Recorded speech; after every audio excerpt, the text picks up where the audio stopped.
अगर तुम्हारा फोकस इस क्वेश्चन पे नहीं रहा तो फिर ये क्वेश्चन तुम्हें नहीं बनेगा, ठीक है।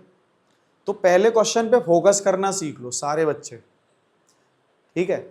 और अगर आपका फोकस नहीं है तो फिर समझ लो ये क्वेश्चन आपका करना ही बेकार है। ये डेफिनेट इंटीग्रल का काफी अच्छा क्वेश्चन है, इसका बेस्ट कॉन्सेप्ट है देखा जाए तो, ठीक है। इसके कॉन्सेप्ट को समझना है, करना क्या है। देखो सबसे पहले इस क्वेश्चन में आप ये देखो कि हमारे पास ऐसा कोई पार्ट दिखाई दे रहा है, ऐसा कोई फंक्शन दिख रहा है जिसका डेरिवेटिव भी इस क्वेश्चन में हो। जैसे x power 3/2, x power 3/2, x power 3/2 का डेरिवेटिव क्या होता है? x पावर 3/2 का डेरिवेटिव होता है 3/2 रूट x। अब कहेंगे सर कैसे? देखो ध्यान से, अगर मैं इसको t कंसीडर कर लेता हूं लेट, तो इसका जो डेरिवेटिव होगा, इसका जो डेरिवेटिव होगा, इसका जो डेरिवेटिव होगा वो क्या होगा? ध्यान से समझना बच्चों। देखो पावर का सबसे पहले मल्टीप्लाई, ठीक है, फिर इसकी एक पावर रिड्यूस कर देते हैं।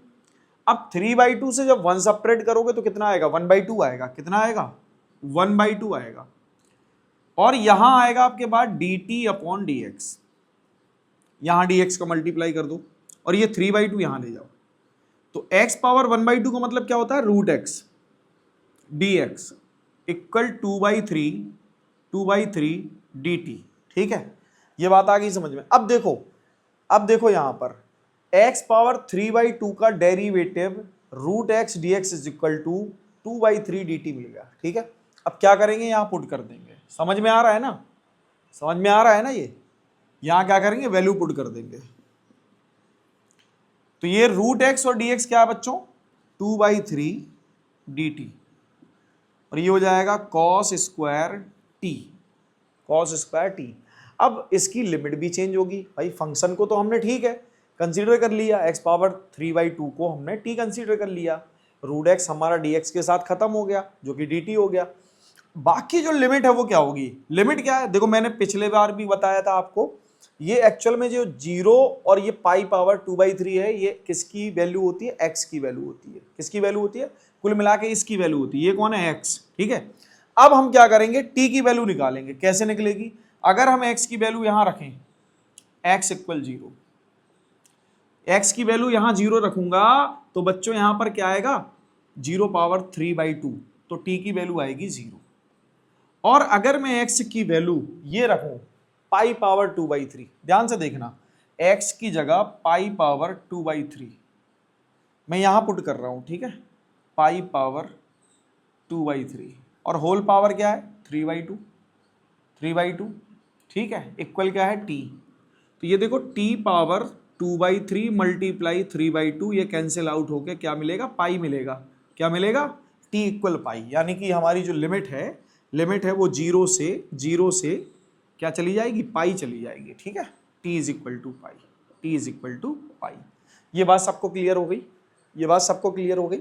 अब देखो क्वेश्चन को हम लोग जनरली cos स्क्वायर x का डायरेक्ट इंटीग्रेशन नहीं जानते, ना साइन स्क्वायर एक्स का जानते हैं, ना टेन स्क्वायर एक्स का जानते हैं, ना कॉड स्क्वायर एक्स का जानते हैं। सेक स्क्वायर एक्स और कॉसेक स्क्वायर एक्स का इंटीग्रेशन हमें पता है कि सेक स्क्वायर एक्स का तो टेन एक्स होता है और कॉसेक स्क्वायर एक्स का क्या होता है बच्चों? माइनस कॉट एक्स, ठीक है। लेकिन कॉस स्क्वायर एक्स का डायरेक्ट नहीं जानते, तो क्या करें भाई? ट्रिग्नोमेट्रिक आइडेंटिटीज का यूज करते हैं। तो cos square x is equal to होता है बच्चों 1 plus cos 2x whole upon 1/2, ठीक है। तो हम क्या करेंगे यहां पर इस फंक्शन को चेंज कर लेंगे। हम चेंज कर लेंगे, यहां लिख लेंगे भाई 1/2 और ये 1 प्लस कॉस 2x। अब x नहीं होगा, t होगा। क्या होगा? t होगा, क्योंकि यहां t के टर्म में फंक्शन है हमारा। ये हो जाएगा dt, ये हो जाएगा dt, ठीक है। अब तो सबको आता है इसका इंटीग्रेशन। ये क्या हो जाएगा बच्चों? 1/3, ये 2 से 2 कैंसिल आउट, 0 टू पाई, ये 1, ये cos 2t, ठीक है, dt। इसको इंटीग्रेट कर लेते हैं। अब इंटीग्रेट करेंगे तो क्या मिलेगा? ये तो 1/3 है, ठीक है। 1 का इंटीग्रेशन क्या होगा? 1 का इंटीग्रेशन होगा t। 1 का इंटीग्रेशन क्या होगा बच्चों? t होगा। और cos 2t का क्या होगा, cos 2t का होगा sin 2t, ठीक है। और t का कोफिशिएंट क्या है 2, जो कि डिवाइड करेगा इसको फंक्शन को अपॉन 2। अच्छा लिमिट है 0 to पाई, ये बात सबको समझ में आ गई होगी, ठीक है। अब ध्यान से सुनो, ध्यान से सुनो, ये मैं यहां पाई रखूं, यहां पर मैं पाई की वैल्यू रखूंगा, अपर लिमिट अप्लाई करूंगा ना, जब मैं अपर लिमिट अप्लाई करूंगा, अपर लिमिट अप्लाई करूंगा तो 1/3 ये हो जाएगा पाई, ठीक है। और ये क्या हो जाएगा, ध्यान से देखो, ये हो जाएगा sin 2 पाई, sin 2 पाई अपॉन क्या होगा बच्चों 2 माइनस, अब 0 अप्लाई करते हैं तो 0 माइनस साइन 0 अपॉन 2।